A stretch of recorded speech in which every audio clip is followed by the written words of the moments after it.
Hi, welcome to this video where I will show you how to set up AutoDS on your Shopify store.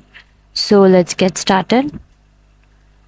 First of all, open AutoDS and then click Start Now.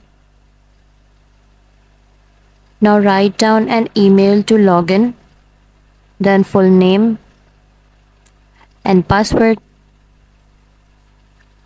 So after that, select the payment method that you want to be selected, and here is the AutoDS dashboard. After that, click Add Store button, the Add Store to connect the Shopify. And after that, copy the URL of Shopify store and now paste it at the AutoDS bar here.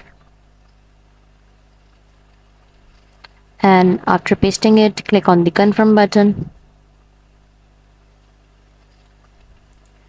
After confirming, click install, and here the store will be connected.